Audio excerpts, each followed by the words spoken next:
छत्तीसगढ़ में विधानसभा चुनाव को अभी 2.5 साल का वक्त बचा है, लेकिन बीजेपी और कांग्रेस ने मिशन 2028 का काम करना शुरू कर दिया। बीजेपी गांव कनेक्शन को मजबूत करने पर जोर दे रही है, तो कांग्रेस प्रदेश के सबसे बड़े वर्ग को साधने की तैयारी में। दोनों पार्टियों ने सरकार बनाने के लिए अपना मास्टर प्लान तैयार कर लिया। ऐसे में छत्तीसगढ़ की दोनों प्रमुख पार्टियों की रणनीति आपको विस्तार से आज बता देते हैं। देखिए, सबसे पहले बात करते हैं कांग्रेस की। छत्तीसगढ़ में आदिवासी वोटरों के सहारे कांग्रेस सत्ता वापसी करना चाहती है।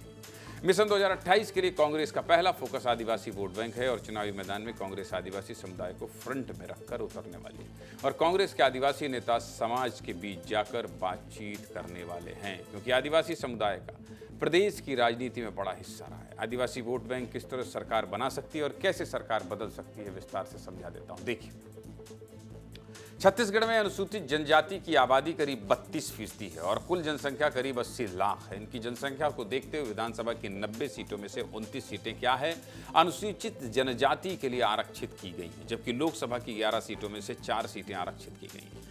अब इसका कांग्रेस कनेक्शन क्या है, ये भी आपको समझाता हूं। साल 2028 के विधानसभा चुनाव में कांग्रेस के पास 26 सीटें थी। माफ कीजिएगा, 2018 के विधानसभा चुनाव में कांग्रेस के पास 26 सीटें थी और इसकी वजह से कांग्रेस ने 15 साल बाद सत्ता में शानदार बहुमत के साथ वापसी की। लेकिन 2023 के विधानसभा चुनाव में समीकरण उल्टा पड़ गया और कांग्रेस के खाते में महज 11 एसटी सीटें ही आई, जबकि बीजेपी को शानदार 17 सीट पर जीत मिली, जिसकी वजह से कांग्रेस को सत्ता से बाहर होना पड़ा। ऐसे में मिशन 2028 के लिए कांग्रेस आदिवासी समुदाय पर फोकस करना चाहती है और ज्यादा से ज्यादा एसटी रिजर्व सीट को जीतकर सरकार में वापसी करना चाहती है।